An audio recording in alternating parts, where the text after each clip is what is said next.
Dramani Mahama. Can we welcome him, please?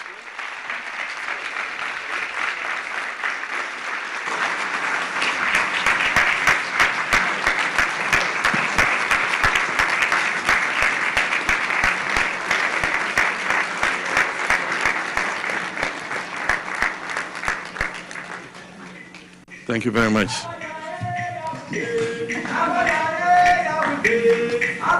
You may be seated.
That was quite a surprise. Chef de Cabinet of the Secretary General of the United Nations, the Honorable Minister of Foreign Affairs of Ghana, and senior government officials, the chairman for this occasion, Osaberima Kwesiata II, who's the paramount chief of the Ogua traditional area, Reverend Al Sharpton, thank you for joining us at the African Burial Grounds this morning. Thank you very much. Members of the Congressional Black Caucus are here. Let's recognize you. Thank you very much. And for one of time, let me recognize our brothers from CARICOM, from Africa, and from everywhere in the world. States of the United Nations, ladies and gentlemen. Truth begins with language, with the power that words hold to shape consciousness and to shift perspectives to propel an action or other to slave. There were human beings who were trafficked and then enslaved by people who believed they could own those human beings as chattels, as their personal property. Some will hear this and think I'm splitting hairs. Isn't that the same thing, they might ask? No, it's not. Not at all the same thing. Not if you acknowledge an individual's humanity. Not if you respect an individual's basic right to dignity. The entire transatlantic slave trade was designed to deny African people their humanity. And that denial was premised on a racial hierarchy with no basis in fact or science, a racial hierarchy that deemed whiteness superior and blackness inferior. The atrocities that were committed against enslaved Africans, those persons were considered objects, not human beings. We must always start by reclaiming racial equality, the dignity of Africans, the humanity of our ancestors who were enslaved, and as a matter of course, our own humanity. Recently, someone asked me to explain the importance of the resolution on the declaration of the trafficking of enslaved Africans and racialized chattel enslavement of Africans as a grievous to the plight of about more than 12.5 million families' hopes, dreams, futures, and lives were stolen from them over the course of 400 years. I speak these words today not only for Ghana, but also in the wider diaspora, and indeed all people of good conscience, and indeed all people of good conscience, Your Excellencies, ladies and gentlemen, or to codify abuse when people are called out of their names, regardless of their state of dress. When slaves were captured, they were always stripped of their clothing while being kept in the dungeons of the fortresses that had been built on the African coast by the Europeans. Whenever a ship arrived at its destination, Jemima, John, Toby, or Mary. In addition to these new names, they were also called girl or boy, regardless of how old you were. And maybe I should also say that filthy, finally to the point of death. They were underfed, they were kept in cramped quarters, and often died young, if not from labor, then from disease. There are even records of some enslaved women who were kept as breeders. Let's not mince words, ladies and gentlemen. Business was booming because when labor is free, profit margins are huge. African lives were captured from their homes on the continent, enslaved and trafficked. During conversations about slavery, at which euphemisms are introduced, and there's a rush to talk about abolition. And I'm going to share 4 trafficking destinations with you. Remember, when you hear these numbers, that it's not about data, these are about human beings and human lives. Brazil, which is the 5th largest nation in the world, enslaved Africans were trafficked to America. Enslaved Africans were trafficked to America. From the early 17th, enslaved Africans were trafficked to America. From the early 17th century, America grew from 3 colonies to an independent nation with 36 states. Over 450,000 enslaved and 23. And the other was that if they ran away, catching them proved challenging because they blended in, they were white. In 1661, Barbados enacted a code for the enslaved. And in the however, if it's a Negro's second offense, he shall be severely whipped, his nose slit, and be burned in the face. The code gave all enslaved Africans with impunity. And it became something of a template for the rest of the Anglo-Atlantic world. In 1662, a year after Barbados enacted this code, a legal doctrine was established to set judicial precedential ventrum, for those of you who understand Latin. The framework ensured that all children born of enslaved women would also automatically be enslaved regardless of who the father was. And it is important to note that many enslaved women were impregnated because they were raped by the plantation owners or their overseers. But what this law did, even in cases where a baby was not the product of rape, was to strip the child of its paternity in the eyes of the law, that could be given or sold at its owner's whim.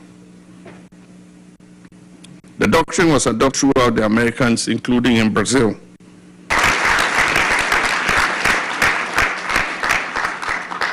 Just because everybody is doing, and in it they wrote, and let me quote, "Now, though they are black, we cannot conceive there is more liberty to have them slaves as it is to have other white ones.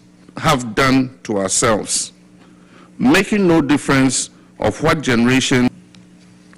Your Excellencies, erasure begins with language, when words are used as a sleight of hand to gaslight, to trick you into doubting what you know to be true. It is when words are used to create mythology, verbal reduction. The legendary American jazz player Miles Davis said, and I quote, "It's not the notes you play, it's the notes you don't play."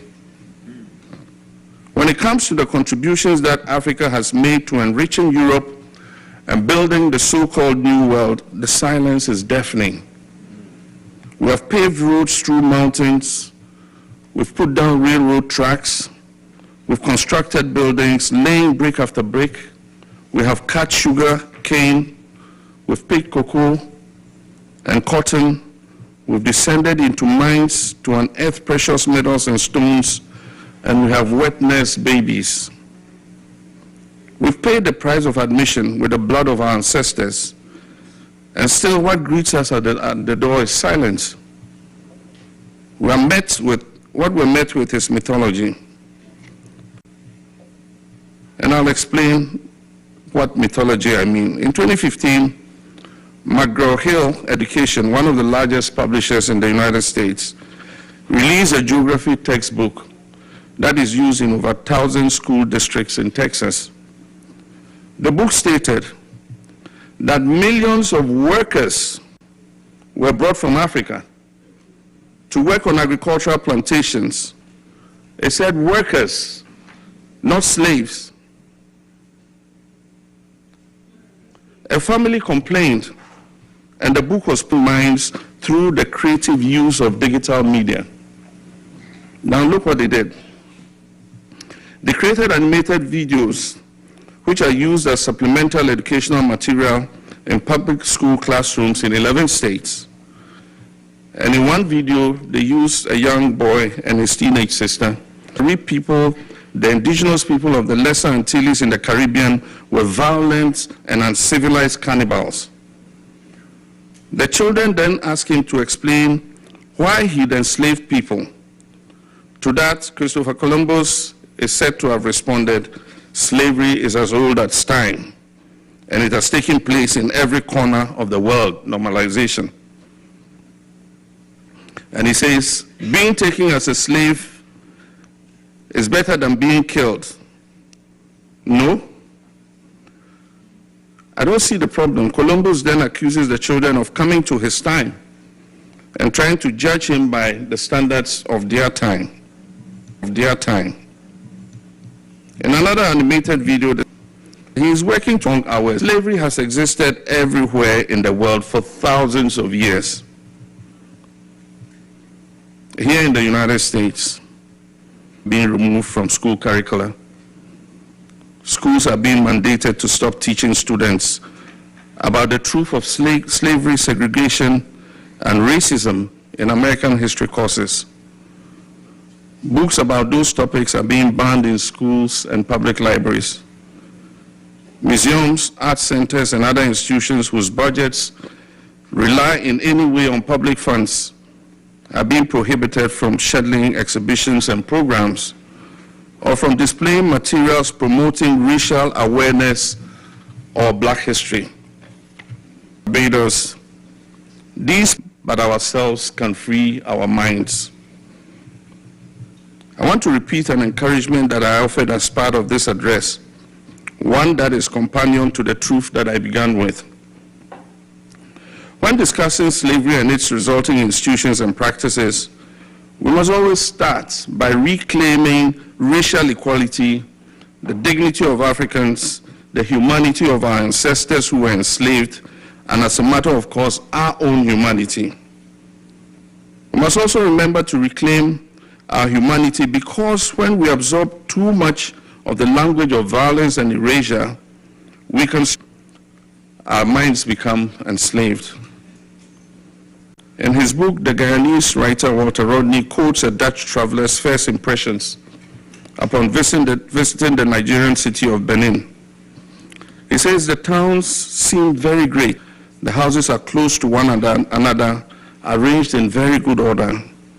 These people are in no way inferior to the Dutch as regards cleanliness. This was his quotation. In 1531, a Portuguese sailor, Vicente Pegado, traveled to the city of Great Zimbabwe, and this was what he wrote. He said, among the gold mines and the inland plains between the Limpopo and Zambezi River is a fortress built of stone of marvelous size, and there appears to be no mortar joining the stones. This edifice is almost surrounded by hills, upon which are others resembling it in the fashioning of stone and the absence of mortar. And one of them is a tower more than 12 fathoms high. A 2016 article in the Guardian newspaper highlighted the city of Great Zimbabwe, built between the 11th and 14th century. And the article described the centuries-old drainage system that remained operational, funneling water from the houses and enclosures down into the valley. And the article also disclosed how, in the 19th century, European visitors to this abandoned medieval city in Great Zimbabwe refused to believe that indeed Africans could have built such an extensive network of monuments. Here's the thing.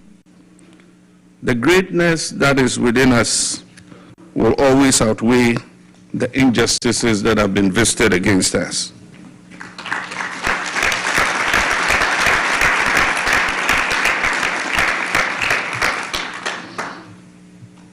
Despite what we've been through for centuries, our survival is a testament to that fact.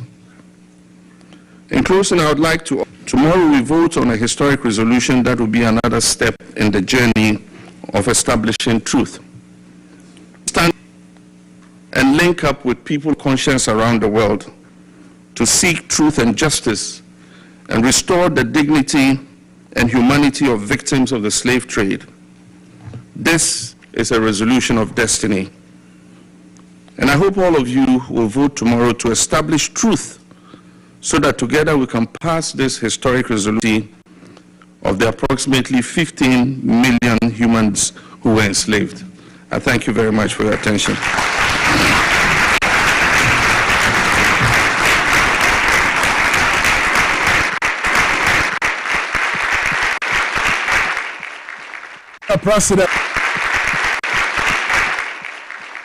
President John Dramani Mahama, Ghana Mampani, enslavement of Africans, Mahama, Ghana Mampani, enslavement of Africans, Anna Wodi Wunkomo, Womodi Omoko, Yekoye, Nkutu Duma, Akasie, Emma, Ebifa Huye, Ebishiri woman kwa, just say, Ayakayakadia, and Samboni Suninano, Eye Bonikasia.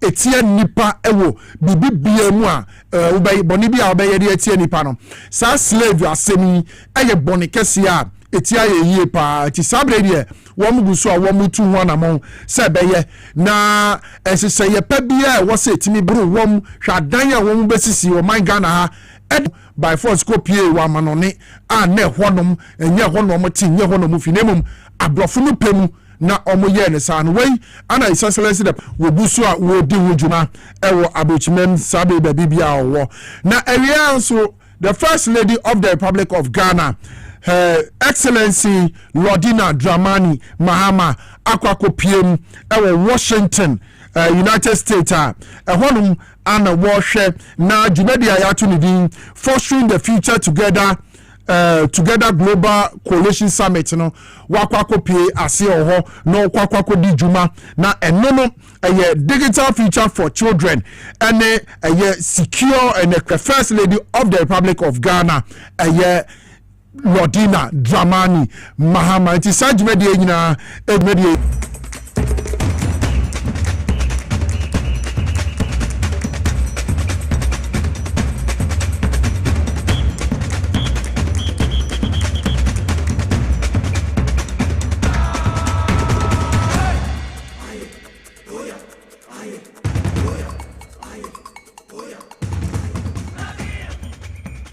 I TBSYZ. We are also live on Power.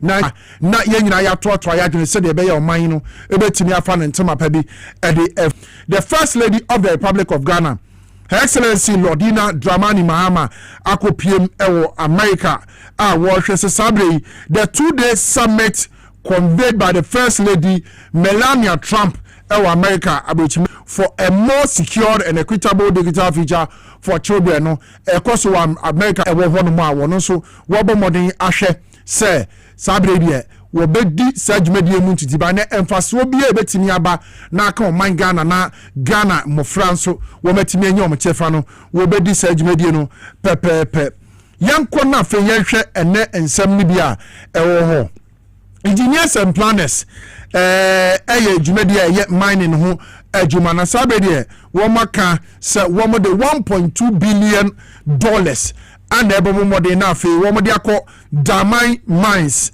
a no wɔ takwa ne takwa mines wɔn na afei wɔn dwumadi a wɔn kɔ akɔ hyɛseɛ ɛwɔ hɔ no wɔn atumi akɔyɛ no pɛpɛɛpɛ na saa contract yi ana dwumadi yi a akɔ akɔdi engineers and planners nsɛm no way back in 2018 ana dollars ɔmo making size cano added to work for takwa key size cano added to work for takwa and Daman mines as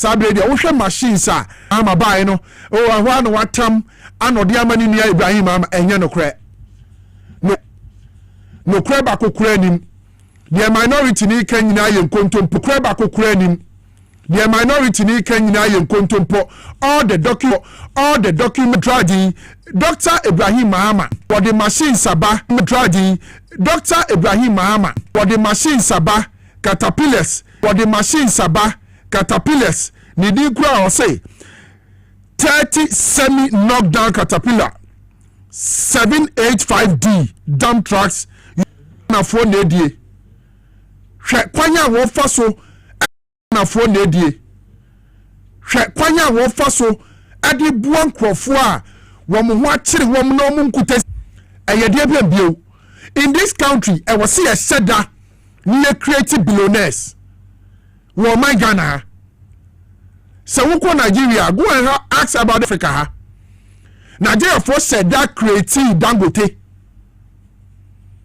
wo said that creative esikafo Nigeria. If you go to Nigeria you will esikafo no be more private jet be 7 sikani ba ko pe ela bi o my Ghana ba bedu eti yeni wo bi a wanu betimi aye ono aye n'adwuma be so asem na da bia meka kire se asem bia wo beti e de free MPP fo ano enem wa manjin dida pomodi ye onhwehwe mu biam. Then we have a whole member of parliament Mrasebe Dwani anakonya 2024 nsa wama do agiri okwo hu ntokwa twetwe wutuo nyina anodombre ansa na wo wini seat no omapani John Dramani Mahama wodi amani ni Ibrahim Mahama ko to play 8 years musimo ye 40 year interchange mo ye 5 interchanges wo kuma se mo ntini anwie ba kokora ama wo see the prices no who details of the Osenyako only a ranking member Mrasebe Bedwam and the Roads and Transport Committee wobra na wodi press conference yenim na fe and somewhere the minority differ mpatama hodoa e wa regions nyina no aba we di big push project aba ye no MPP for say wo mu hunu mu ye ebe yanka aba no wo mie mu na fe wo mu hunu ye wo mu ye hwe Honorable Kennedy eye Osenyako emra na fe ye nto aso side are not opposed to the policy itself. Our concern, however, lies with the process through which the initial 50 projects have been awarded, particularly 50 billion, as indicated by the President in his 2026 SONA. In this regard, we strongly believe that government must, as a matter of urgency, should publish the full details of this contract. This should include the identities of the contractors, the specific scope of work assigned to each contractor, and the unit cost per kilometer. This will give Ghanaians the opportunity to independent the current government spoke vehemently about whilst in opposition. There is therefore a legitimate expectation that once in government, higher standards of policy transparency will be upheld. Unfortunately, the current approach appears to mirror the very practice that were previously criticized. This decision have been taken in secrecy. Decision have been taken in secrecy, and things were done quietly out of public eyes. Made in the sector. In the case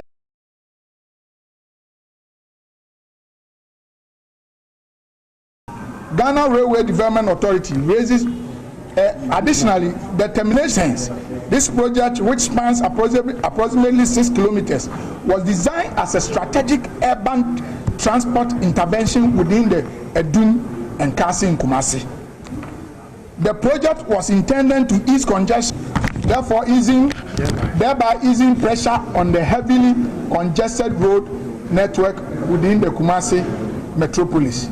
The outright termination of this project represents a missed opportunity to deploy multimodal transport solution to address urban traffic challenges. To combine effects, delaying operationalization of completed lines and terminating strategic corridor. This raises an important physical questions.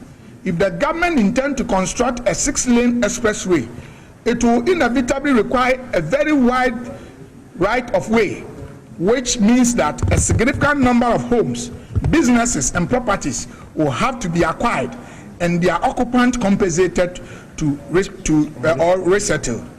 Government must therefore inform the Ghanaian public about the expected cost of compensation and resettlement associated. Without clarity on this component, it is impossible for policymakers and the public to properly evaluate the true financial cost of the expressway.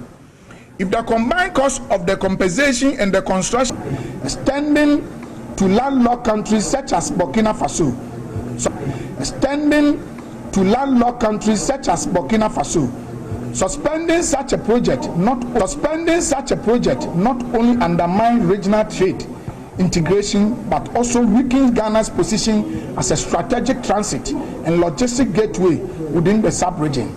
It is therefore difficult to understand why a project of this facilitation and regional integration should be abandoned. If decisions of the government are being influenced by the perception that the project primarily benefits the Ashanti region, then that approach is fundamentally flawed. National infrastructure must be viewed through the lens of collective benefits, not partisan or regional consideration. The NBC government has deliberately halted the project on the basis of what it claims to be doing an investigation, leading to the suspension of works. However, there's little to no evidence of any such investigation. Taking place on the ground. It is a stark reminder of the consequences of discontinuity in public investment. A project that was on the verge of delivering real impact has now left in limbo, denying many young people the employment and economic opportunities it was meant to. Honorable Kennedy Osei Nyako, one a ranking member, Ewo Mashebe Dream Roads and Transport Committee. Ana Wuse Odi press conference here enemy. What was signed 17 na ama wonya the former Roads and Highways Minister Asensu Boakye ene Eko Vincent Asefo ana ogina press conference a wo mususu so mani abere na omo pebi dia moman Ghana no Oya Vincent Eko as niema ana adia ebeboa wo man Ghana bia omo mpe the records are there. If I want to start today, maybe boswa kopim time as kwan kro omo fa so a wo mo de omo pese omo mfa me ma no enye na emwa de na I am from Mankwan contract here MPP for M1 na sebedwamfo enti monti mi ehuru afiri wo man mu anam wo man yi sika hodo a afa ne nsase na ontimi ya no nti kanofrata gane wo free Ghana Ghana na me hwa ya bema say Iran ntukwa ekoso is America afa kenofo ya tansemase wobra wobe Ghana fotusamfo abusia aweho mobo na nado dankwa kufado kenofo yata Alhaji Mahmoud Baumia Gabi Asare Otredako Bamti eye Asante Bedi Etuo na ye hwa mesi ye wokromu a wọ́n bẹ fa Ghana sika kọ̀yọ́ ọ̀mù hu yie ẹnu tí na kẹ̀mọ̀fọ̀rọ̀ tẹ jọ́ni no wọ́n náà yẹ Ghana fotusanfoɔ eti bra ne yẹn bɛyi nsɛm ano sɛ sika wɔ yɛ a yɛn hu baabi ɛfa yɛ no bra bɛyi ano until sɛ kẹ̀mọ̀fọ̀rọ̀ tẹ bɛba dɛ sɛ ewi ase ɛkɔ n'anim sɛ yɛdi sɛ dwumadie wɔ yɛ a sɛ mɔntia ɛnyɛ yɛn fɔɔto ebi a saa time no kora ne yɛ firi mu ne yɛ so yɛ kɔ bi ne yɛ kɔpɔ baabi de yɛ ti ato but minim so obi betimi akɔtwe saa video wey dey free internet aba say na abrantia bi wo enka Obrempong wa no yen nim ye yahunu yen mo say ye a MPP abesay o my way yen the kind of damage atoda bi na me hwe His Excellency the President John Dramani Mahama mitimi hwe na maseye su kakra mabom mu ase ne masu the kind of osay ya MPP for jatu ho papa we ya ba wotimi ba yemfu osotin ye dollar sotin ye nuane sem sotin na bibia gusu a etutu kama no Your Excellency onyankopon sha no ye okese wo afode a wode ho abode ama o man Ghana woni wabusua Dr. Ibrahim Mahama the first lady Lordina Dramani Mahama afode a mode ho abo ma o man no ya me candidate basum ye no obatena ye nkon na adagwa kufado ye beka sensem we akyere wo saa me enke Obrempong se maka woni kanofo ya tane ba o me ametro mu book abraba mu bebu wo man Ghana hanom sei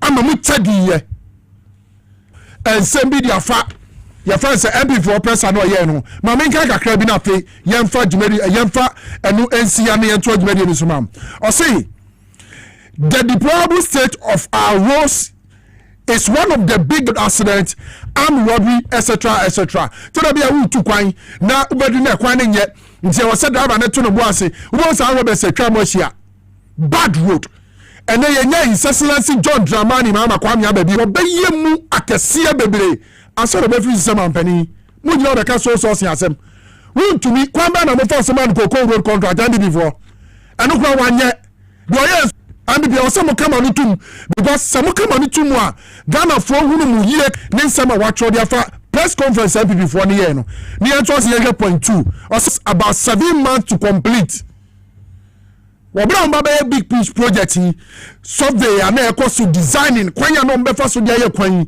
ministry no of roads etekio mo bosome bako 7 months asen wo mu yes ade no beyond 2028 His Excellency the President akwaya wo do sha se nyina wonu wo pese won hwe se yawie ansan wo firi so akọ anyamo so am interchange na makoso no pio no majem ofanko to insawam na money na mo na mo so na mo disika no na mo so pio no majem na moko no Etinan say His Excellency the President as a resetting Ghana to wase okopia mu obono region akodomayin kwakokati sold for 24-hour economy model market say sase owie no sunyane kwan sampa idimia na makoko gina table achi ya press conference because we are the minority minuscule minority you don't add up to anything.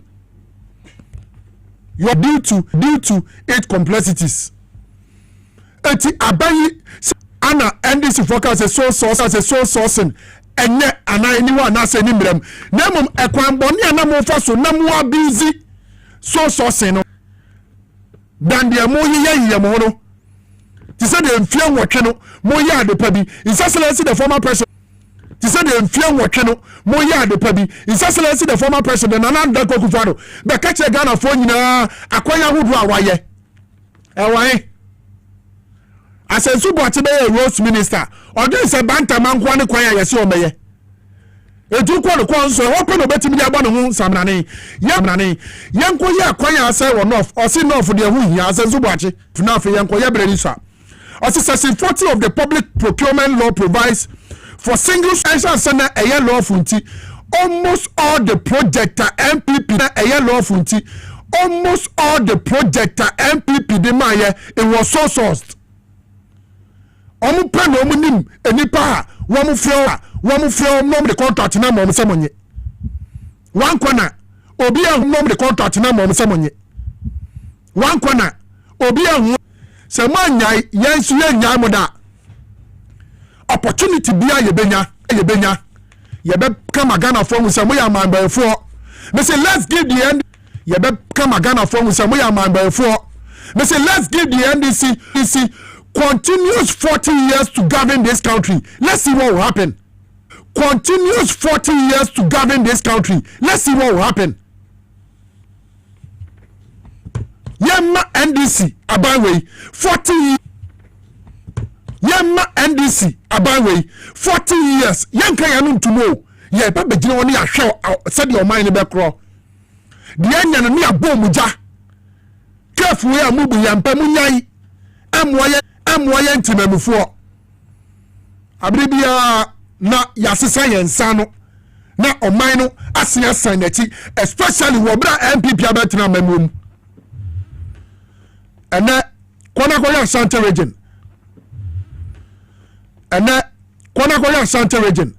ade yade besi yanom na afi yakọ victory garlic mr for aso ye de aba womo ana se gye ya me de kire madwen abribia womo so masene womo so obere no womo nsese wo madwen free MPP for ho na womo ya mambo efo womo ni bibi papa bia mo mangana na obeda sorry yesi ba omi mampani yakọ victory omra ne ento aso enua victory garlic mr na wati ni dinatiatia tin se na ebro ni tie na no pasem ne se edrowi adwuma ye titru pa ne se ebeboa ananna ne srade ewo ni padua ni muntin mu ama ohu atowkura de dika obabi wo ho a okonfikyire a ema edro ewu hia ye victory garlic mixture ebi kura ho bekwa da ubenya ofikyire akwa empa ho kura eno de achi a obi wo ho a ne ti ne ta adwa no obi wo ho ye adwuma kakra bia no abre na nakuma bɔ ne pɛrɛpɛrɛ ni nyina ye mogya entimi mfa akoma nu kwa adwen mu ɛno ne kɔfa saa de ne ba ɔdɔfo mesrɛw sɛ ɔwɔ hɔ na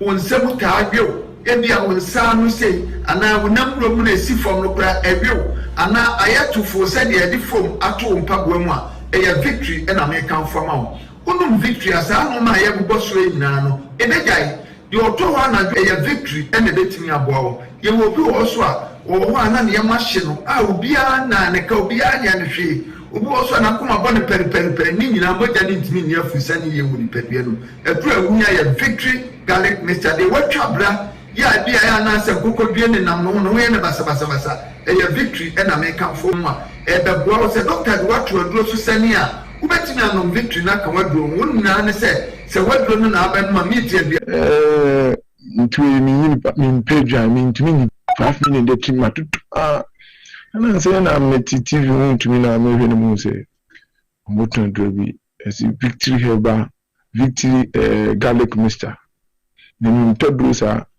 wa modro mu asa modro mu eye papa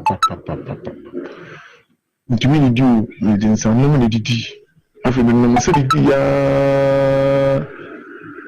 na fi insan na fi mo ntumi ni di bi afi mi di ma edubone sa wi semi anu so ntumi di di anu so gba mu sa afi de anu so bi di mo ntumi ni di bi afi mi hu de me nya no na ti edu no kan wo TV so a nyam kutu bu ni me edu no anopa eni ewiani enwure no ande no si afi nyam para mi no bibia ntumi di mo si afi na to ta ko ya black masa modro mo die Edoniye na ngami shira mu ajime pa me problem ye menstrual pains nda ne kakra mu so timi nya me menses no boso mu ma timi fa ka ekọ obi kuro so ekọ to bi dro mi timi no bi chese na victory ni de nti ada me say ade yi to me pa de mu no mo ja tropa yi to me pa de mu timi twa to me phone so kura say ha adwene a nka me de betum aka ho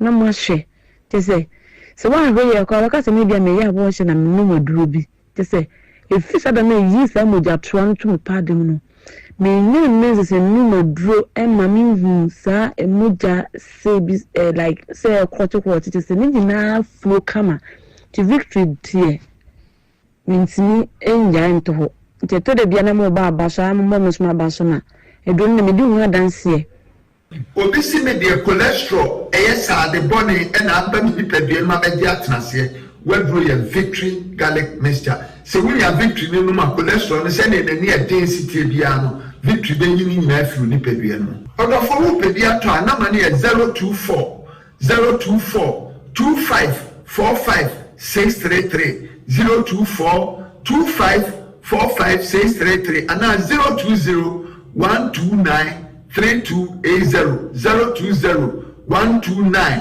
3280 a victory mkunimdie ne de bremo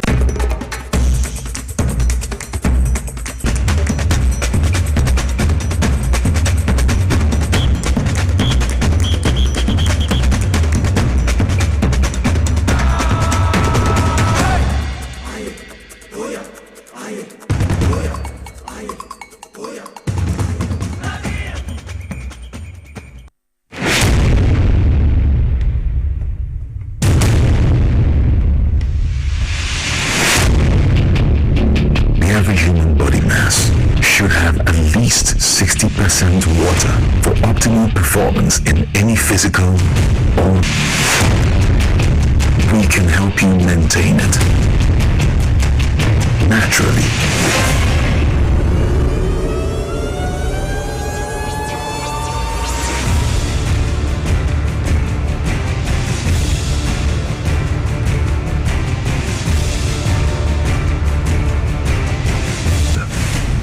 Simply natural. For bulk purchase, call 0596 273 546 or 0596 273 547. This advert is FDA approved.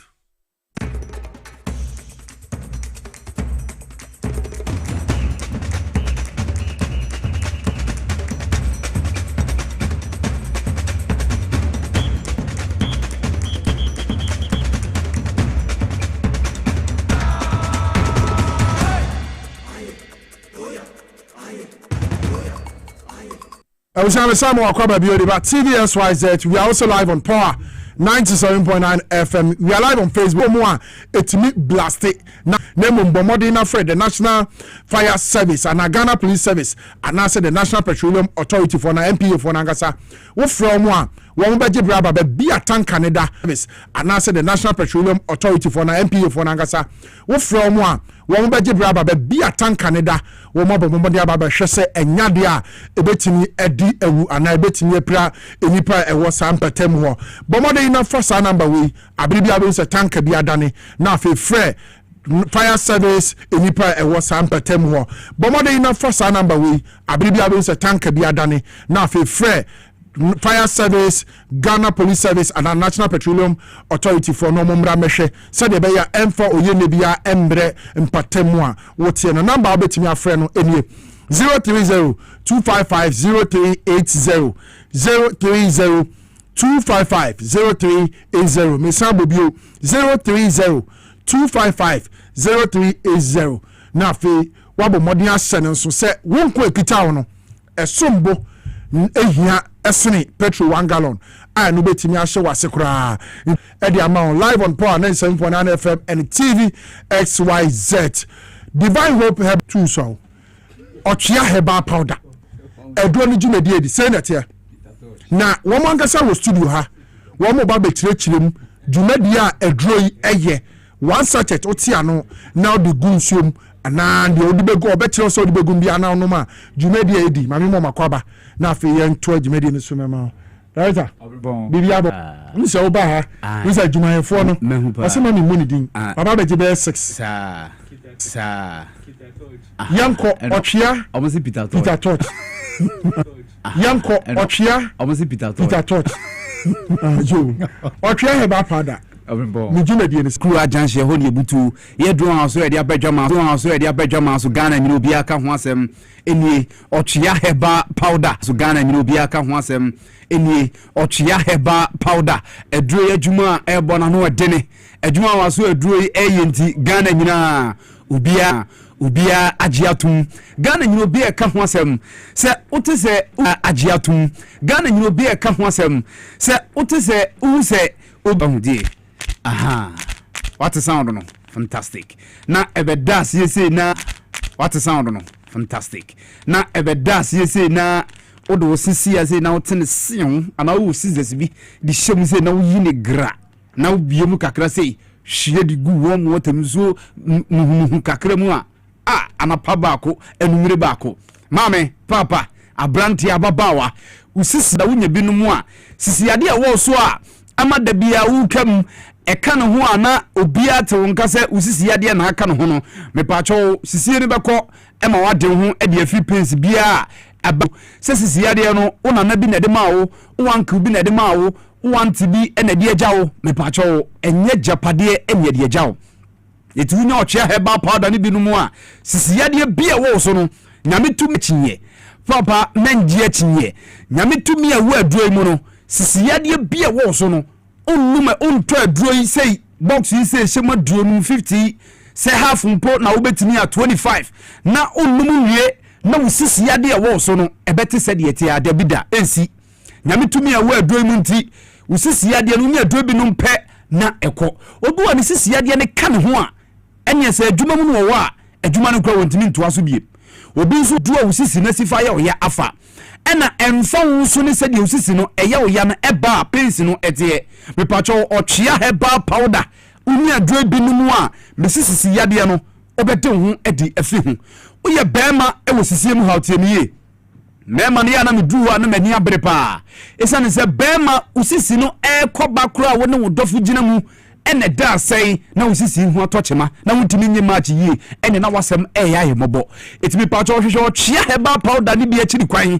na bema usisi yade enti ama o mema yo sem aba fom no da bia me ka che se bema se match no de bodjon na wanyina mu yie wanye usisi mu aduro ama moje ni afrisane wo wuntini ma usisi na ntimi ankwa ama me se wade match na wie no a wasode ya wu kwadwuma no odofo ne fo ne tetefo se kim ebo so kwen ebo so kwen Salome president me catch me say obi a telephone number estanisi was wolo forget no na me de onya ma ye no asre of course unye wusisi mu aduma na ena no ada Salome president ko pruni wo bi wiye ehu abayua no ne dofo ne picture be ma ne picture odem wo obosi pa be ma ne bosi Salome president bi say abayua ne say na odofo be ma na ne wo ni wo say na obosi say wotumi mu aduma den ti abayua no wo say hi enye de ti asemu abayua ne ka kire Salome president no wo say hi enye de next feelings wunya no ti be ma mu obi anada wo hwe wo twea Herbal powder ne bi akiri kwan me say he wo sheki aduro say ya ekanya de se capital torch edibirika Herbal powder we adinyame me se match no wanka sampo na wutu mirika frɛ emaya na ho yira wo ochia Herbal powder be manya binom na nya wusisi mu adwuma na timi gi match ne gi na gigi ne yi mi pato se koko yade na wo so na ma be ma na twoma elengelenge tie ne yi ye ho aduro be ma enye sana nyankopɔn de bɔ wo nyankopɔn boy no mo bia ne de ne seso a wode beje match no afilie but bia wo no koko nti be ma ne so ate ebi no mo fa numbers na go screen so no mo fa no mo so twea ene krachi bi ohun mo so twea ba menya ne tie so twea Herbal powder no mo ma be ma ye kese na mse da bi enye sa na tie na bom se koko ya de na ma be ma na twom aye lengelenge dia ene enye sa na nyame de bo wo se de ntuni ne kan no enye sa na nyame bo wo we remis na lengelenge efrihi ana se koko ena ama na basa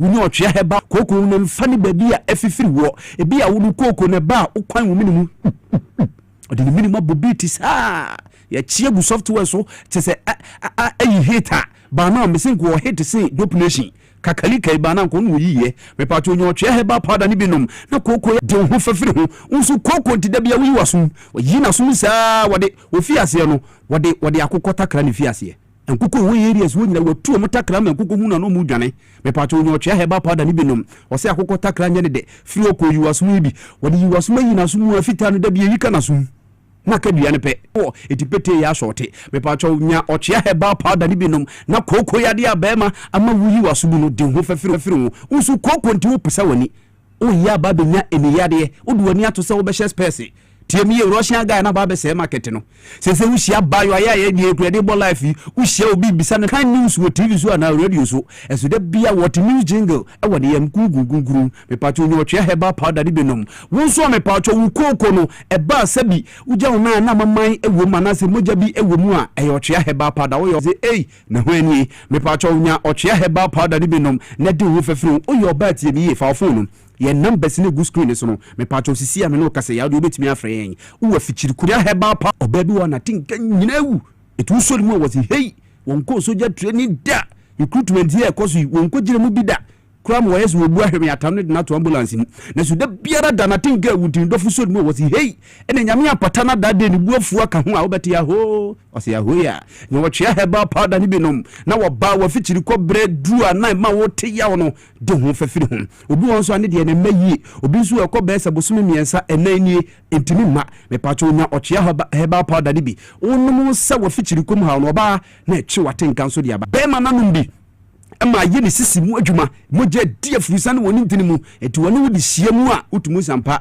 da de mu hwe obrafo nwa watu di se oja oja na mu fa nyina mu e beba Ghana for na be bia to aduro bia me pacho du ochwa Herbal powder no se betimi adan akabi sei na box no etie ehemu baako aduonum 50 tieniye se wo tiemiye enko pharmacy shop na Herbal shop na se yema baako pese emwawo etu de okwa box na obetimi a me pacho oje untimi box na se yechemawo yema 25 nejefa ko nomne baako anapa baako numre baako anapa baako numre sisi yade bia wo so no enfa woni se je usisi ni sifa ya oya no obede hu de afiri hu me pacho koko no obede hu de afiri oba wo fichiri kum hawo no obede hu de afiri hu sanso ni ntine wo yeto ase ya besi ya na akokomu ano ya na wodi mu tatu nya wo chia Herbal powder ni bi wo da obeso wi adwonso saa me pacho wadru eni je baby a obetimi enya bi ato wo ashaman Aboy City Bin Town wa me pacho Presby Junction baby a gas filling station wo no me pacho wo duru a sabetimi akabi second pattern baby a wo bia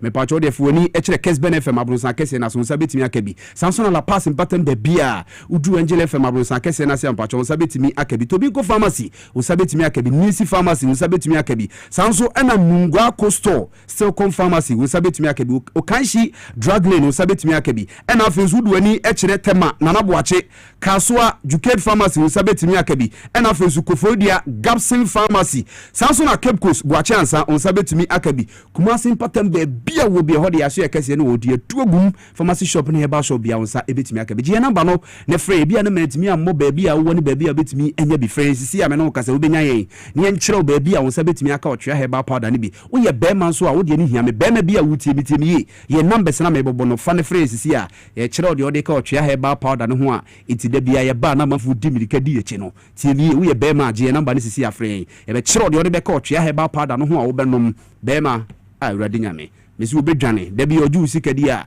utumu sampazi se wo ba obedwe ho tretre ana 44 ye number no 0591 565557 0591 565557 and 0550 639037 0550 639037 and the last number is 0551 228281 ochia Herbal powder ejetu yato itisi jane shewa Obrempong obeba tinkonya nsema hodo etwagu o man no mu ya de sene tie sede sede fata wono so eba be kan nsa na afi ya to adwumadi ne so e de ama ewa ha na before ye bedru ho no especially enyume a yakwakodu fie no nti abibia eya na ema ye kidney no eye adwuma de bro so eno nti men Moses for e de left kid aba liver no sorry bo liver no na liver no timi ye adwuma yie pa even wobra wada ti obi wa wadi benku wadi bodie wadi bayere wadi fufuo 30 minutes 40 minutes wakwa akoda eno emma eye liver no adwuma a wo ye na bro so ti abiri bia na hoɔden ba fam but so won setimi bia na anyam no wakoda na wo se akoda na wo se liver no di saa hoɔden muro so ne yesa adwuma ni nti no wonnom left liver no di saa hoɔden muro so ne yesa adwuma ni nti no wonnom left kid no na ma saa hoɔden liver hoɔden ne back said the Bay Abibia, and near maybe a wood nipadua moa, any set Tinem name Munya, what in the Bobrano, a bit me a year from now, a timmy at all. But modern set pharmacy shots be a bell, Herbal shots be a bell, Uber Web Naffel, setting a can live kid Nibby, no I shall say, no, Nabo live and home by Eddie amount. Will be an open, do it to Nasa Wakaton the but modern friend made Moses for our number is no more be at all. 0244 068 447 0244 068 447 na wabo modern ama onsaka left kid med Moses edi abanibi na okasa uba bedidi unam ho wiabo bo se wo pensuanum bo modern na so nso nsuo ba kope ana mekan for the amount ene ex natural mineral water nsuo mu da okrogin na emiane no bia ewo se nsuo nya na afi wutimi num bi na wani timidie no ex natural mineral water was any and no nyina senatie enti se wokọ Melcom wokọ minimart bi ben wo na upe bi atwa ex no awie peye obenya bi o Melcom ni minimart bi ben wo for number si na omobeje so na upe bi etu aton wa wo mama obi 059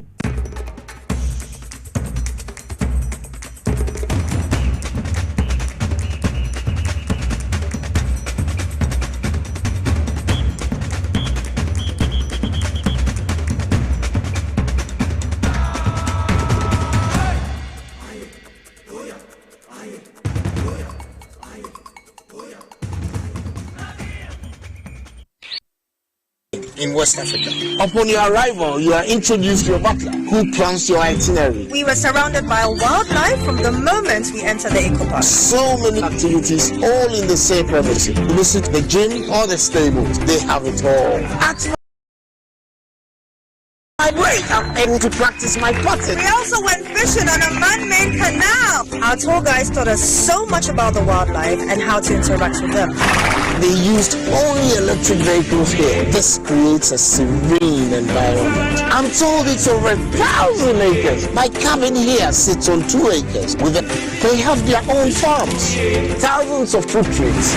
I can also have my lunch here at the waterfall.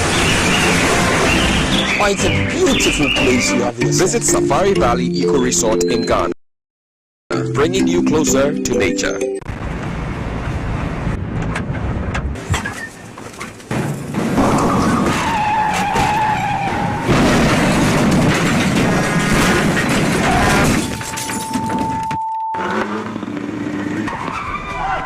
Stay back and stay safe. The National Petroleum overturned fuel tankers at accident scenes. Again, do not get closer to the scene in an attempt to take videos or pictures. Inhaling the petroleum product is detrimental to your health. Worst of all, petroleum products are volatile and highly flammable and can trigger a catastrophic explosion, causing deaths and loss of properties. Don't let a moment of desperation lead to a lifetime of regret.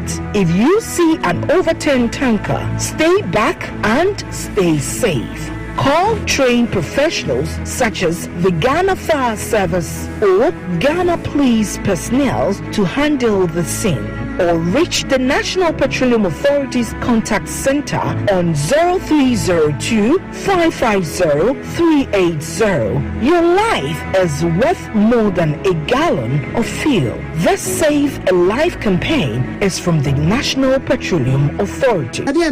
Zori Style, we have experienced and dedicated staff and trained teachers. Our small sizes classrooms are meant to enhance teacher-focused approach where children get one-on-one attention from the teacher. Hello there. We are open at 7:30 a.m. and school closes at 2:30 p.m. After school care is from 4 p.m. to 6 p.m. while early drop-off can be arranged at 6 a.m. Hebron Hills International School is located at Midye off the Nsawam Road. Locate us with GP postcode GW0688 GA West and GPS code 375 or call the office directly on 0302 918768. Email us at hebronhills.school@gmail.com. Hebron Hills International School. Excel and shine.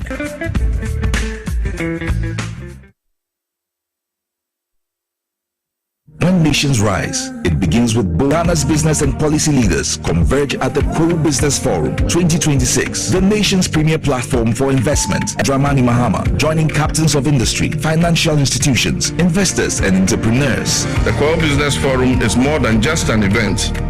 It is a call to action. And so let us work together to build a Ghana that is competitive, productive, and inclusive, and a Ghana that creates opportunities for all. Come, let's engage in high-level dialogue, explore industry exhibitions, build powerful networks, and unlock real opportunities from finance and insurance to manufacturing, agribusiness, SMEs, and innovation. This is where it all happens. From the 3rd to the 5th of April 2026 at the Coal Convention Center in Praeso Hills. Go to www.coalbusinessforum.com and register now. To register for exhibitions, call 059 555 58. Connect, promote, grow.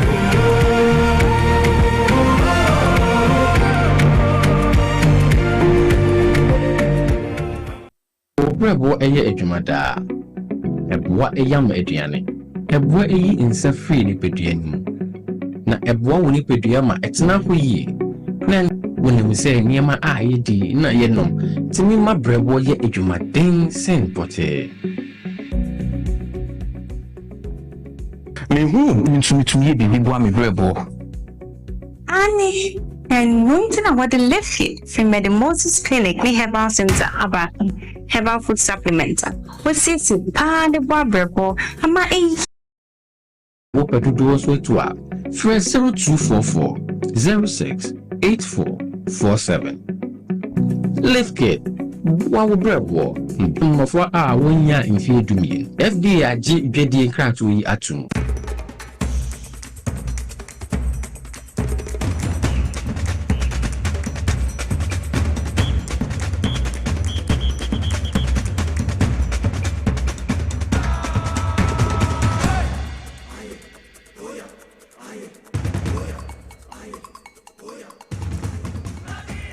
We shall some more cover video about TVSYZ. We are also live on Your Heartbeat. We had a cry now, come on Your Heartbeat. We had a cry now, come on Ebo Kim. Now what bread was so when you legs. Bomoding now on San Kabi na kakra police achim ni jaika police on Chennai manin 83 ma on Sanka Victory Garlic Mixture eyedro ayebie ovins we na moje wura ba bia se de be ya wo ha obi ani dizziness nso tete wa eno so sa ma on Sanka Victory Garlic Mixture na ntimi nyina ene ne akeka ho wo ko kan shikin so kwa obenya bi ato ho na mum open do to a bomoding na friend number si on bejo so no mama obi atu na so akwa kokton 0201 293 280 0245633. China Natural Herbal Ashasia warrior free therapy session any free screening for 30 days. Inti Ashasia will be on the 24th of April. Timene what they can say ya no eguso ekoso as a wokwa yarwa who be able to say stroke, menstrual disorder, fibroid, bone problems, free acupressure, free physiotherapy, free flexology and